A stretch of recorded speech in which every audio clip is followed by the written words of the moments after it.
الذين آمنوا اذكروا الله ذكرا كثيرا হে বান্দা তোমরা বেশি বেশি করে জিকির করো।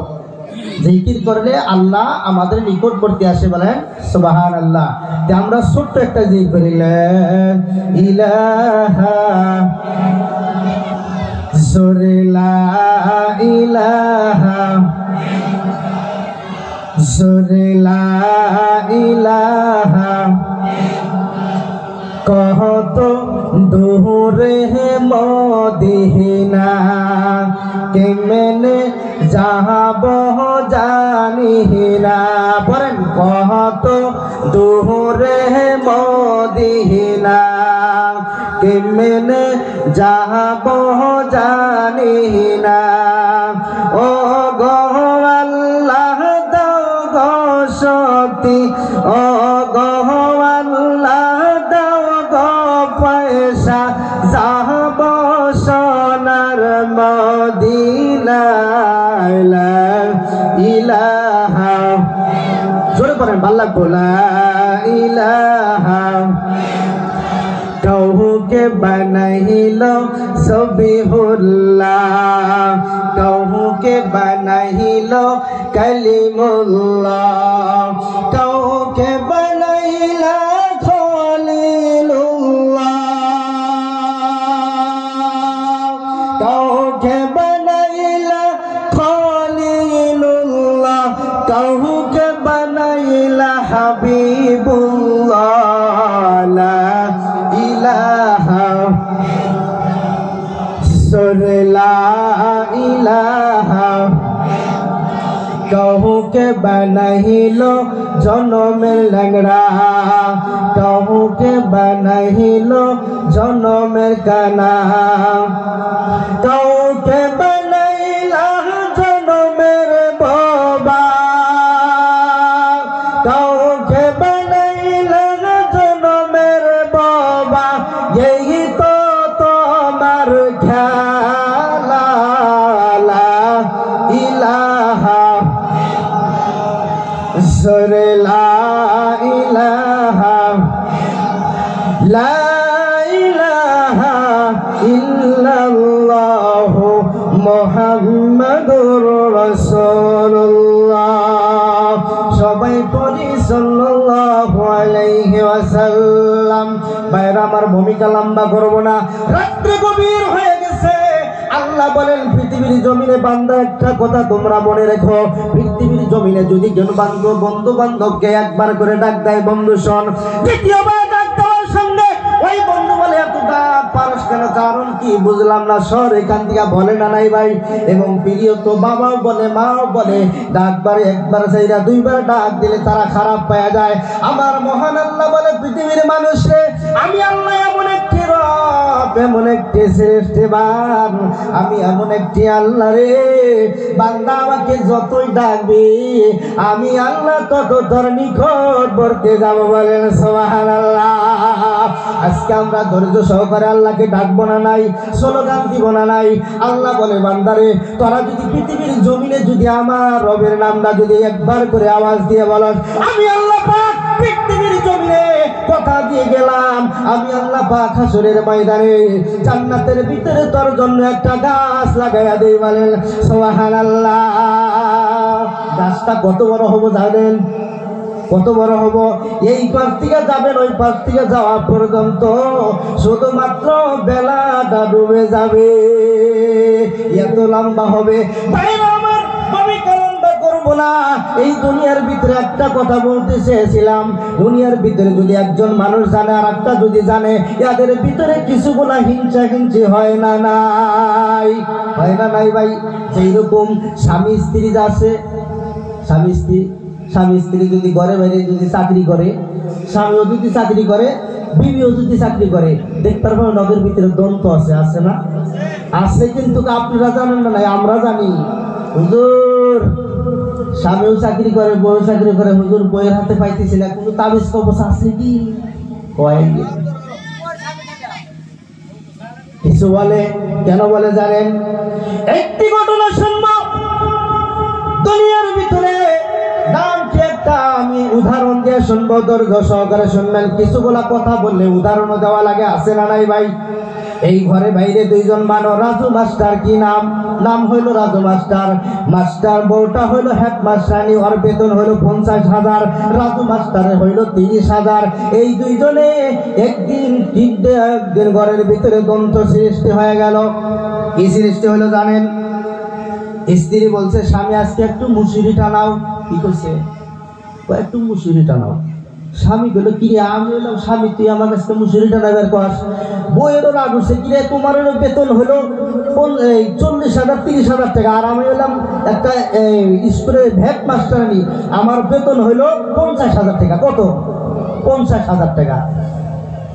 আমি কি তোমাকে একটু ফরমাইশ দেবো? তোমার থেকে আমার তো মর্যাদা আরো বেশি, কিন্তু মর্যাদা বেশি হলে বলেন তো স্বামীর মর্যাদা বেশি না নাই? স্বামীর মর্যাদাটা বেশি। কিন্তু কিছুগুলো মা বোনরাও কথাগুলো শুনেন। এই বস্তুটা দুইজনের ভিতরে মাস্টার আর মাস্টারের ভিতরে দ্বন্দ্ব সৃষ্টি হয়েছে। কি হয়ে গেল? সৃষ্টি হয়ে গেল। স্বামী বলে, তুই আমাকে ফরমাইশ দিবার কি? স্ত্রী বলে, তোমার থেকে আমি বড়, কেন? আমার হলো 50,000 বেতন, তুমি যদি আজকে মুসুরি না টানা আমি তোমাকে ছাড়বো না। স্বামী বললাম, স্ত্রী আমিও মানবো না। এই দুইজনের ভিতরে বড় একটা দ্বন্দ্ব সৃষ্টি হয়ে গেল। এইবার চিন্তা করে কের মতো কে তো কিছু বোঝা যায় না, কারণ কি? এইবার স্বামী বলে, শোন স্ত্রী, আজকে দুইজনের ভিতরে এমন একটা পরীক্ষা হবে, ওই পরীক্ষাটা যে কথা বলবে সে আজকে রাত্রে মুসুরি টানাইবে। কি বলো জানে? ছোট্টকালে আমরা নিকুম বাদশার কিস্সা খেলাই নাই? যখন ঘুমাই সে লেখা যায় নিকুম বাদশার যে কথা বলি কয় নাই? এরা দুইজন করছে কি, ঘরের বাইরে দুইজনের ভিতরে এরা দ্বন্দ্ব সৃষ্টি হয়েছে। ওরা মানে একটা প্রতিজ্ঞা সৃষ্টি করলো যে আজকে যে কথা বলবো সেই মুসুরি টানাবো। এই কথাটা বললো, দুইজনে বললে ঠিক আছে আজকে রাত্রে তাই করা হবো। পাশ দিয়ে একটা চ্যাংরা চলে যায়, গ্রামের ভিতরে খট্টর মার্কা কিছু চ্যাংরা আছে না নাই? ওই চ্যাংরাটা দেখে কি ঘরের ভিতরে আজকে ফুসফুস করে দুইজন মাস্টার আর মাস্টার নিয়ে আলোচনা করে শুনবো। ওদানি ধরে শুনে, কিছুগুলা চ্যাংরা শোনে না নাই, শুনছে। ওরা দেখছে যে প্রতিজ্ঞা করেছে আজকে তো একটা চান্স। কি চান্স? চান্স আজকে গেতাইছে। আর এক বন্ধুকে যা বলছে, বন্ধু ও সাহেব আলী রে শোন, বলে কি? রাজু মাস্টারের বাড়িতে যে কীর্তি কারখানা সরে গেছে, আজকে রাত্রে যদি ওই ঘরের ভিতরে যদি যাই, ওরা দুইজন যে প্রতিজ্ঞা সৃষ্টি করছে ঘরে বাইরে দুইজনের ভিতরে কের মতো কেই কম না, কিন্তু আজকে যদি ওর ঘরের ভিতরে যদি চুরি ডাকাতি করি একটা মানুষও কথা বলবে না। ভাই কি হয়েছে বন্ধু? ওই একটা কারণ কি জানোস? ওরা দুইজন মুসুরিটা নিয়ে নাড়াই বাচ্ছে। ও হইল 50,000 টাকার মাস্টার, নিয়ে হইল 30,000 টাকা। এই দুইজনের ভিতরে এমন একটি সৃষ্টি হয়ে গেছে, আজকে ওরা প্রতিজ্ঞা করছে, চল বন্ধু চল ওই বাড়িতে যায় সিংহ দি। এই দুইজন বন্ধু সিংহটা শুরু করে গেল। শুরু করতে করতে ঘরের ভিতরে যখন স্পষ্ট হইলেন, ঘরের ভিতরে যখন হাজির হয়ে যায়, দুইজন খালি ওই ল্যাপের উপর দিকে প্রেসার থেকে দেখে চোর তো ঢুকছে।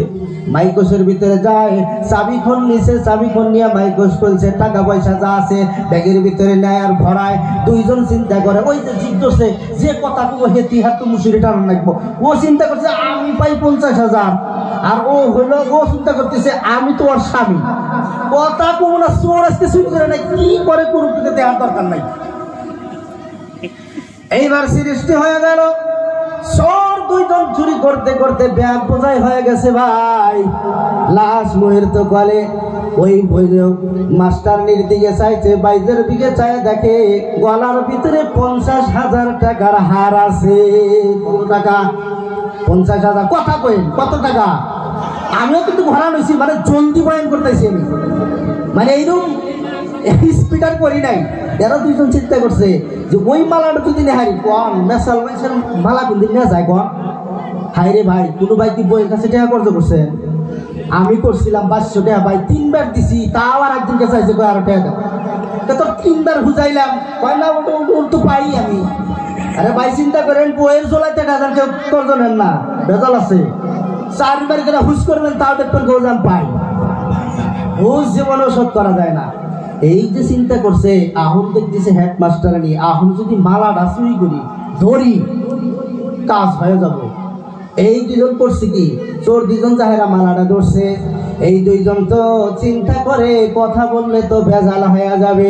এই দুইজন চিন্তা করে চল, চিন্তা করে চল ভাই তোকে যায় ধরিও, কয় কেবল জল হবো না নাই, কয় চল যে প্রতিজ্ঞা করছে আমি শুনছি তুই কি জানস। যায় ভাই মালাটা যখন টান দিয়া নিছে, বউটা কি বলে তুমি কি দেখো না, কয় শালা তুই মুশরিটা না,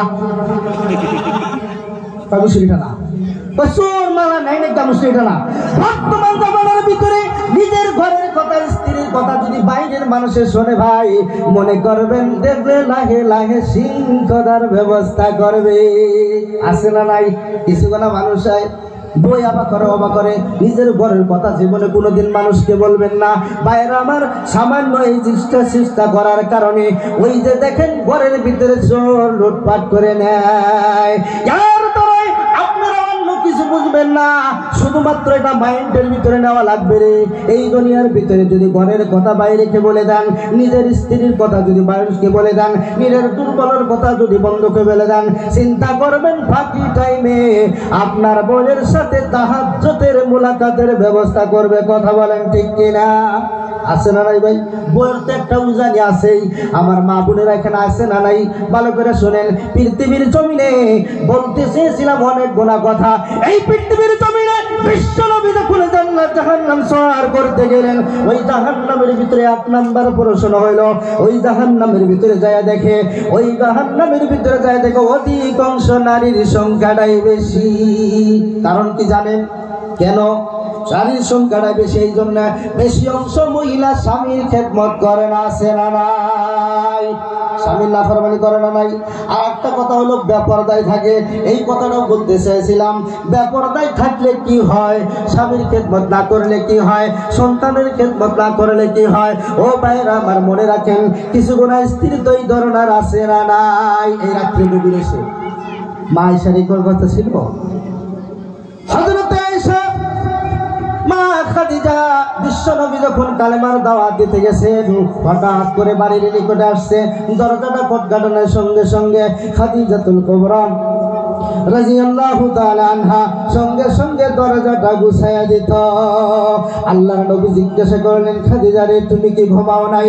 খাদিজা বলে, হুজুর আপনি জাহিলিয়াতের জামানার ভিতরে আপনি যে কালেমার দাওয়াত দিতে গেছেন, হুজুর গো আপনি বলেন আমার স্বামী আমি খাদিজা, আমি আপনি যখন বাহিরে যান আমি যতদিন নিজের বিছানার ভিতরে আমি ঘুমাই না।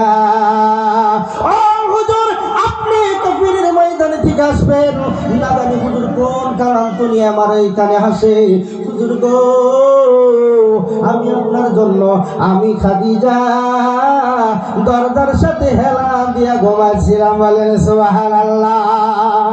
আছে এরকম স্ত্রী? বলেন কে এরকম স্ত্রী আছে? ভাই রাতের আধারে যাবেন দেখবেন কি কব ভাত কোনে কয় যে টেবিলের উপরে, কোনে কয় যে টেবিলের উপরে, তাই পানি কয় যে ফিরার উপরে, কয় নুন কয় যে জগের উপরে, কয় নারীরা কয় উঠতেছি না খালি পেট করা নাই ভাই। আচ্ছা কহার নাকি যে নারীর যে কপাটা গুলো আছে জানে যে পিকনি করবো? হ্যাঁ দুনিয়ার ভিতরে মনে রাখেন এইরকম অবস্থা দুনিয়ার ভিতরে মা খাদিজার ছিল না। বন্ধুরা মনে রাখেন আজকে দুনিয়ার ভিতরে অনেক গুণা মানুষ, বেশি অংশ জাহান্নামে যাওয়ার একমাত্র বেশি অংশ মানুষ মা বাবার খেদমত না করার কারণে। বন্ধুরা দুনিয়ার ভিতরে মা বাবা হলো সবচেয়ে থেকে নিয়ামত। আল্লাহ বলেন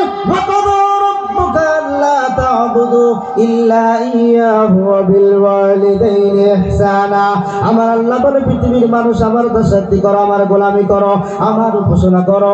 আমার উপাসনা করার পর তোমাদের দায়িত্ব হলো তোমার মা বাবার খেদমত করো। তার কথা আল্লাহর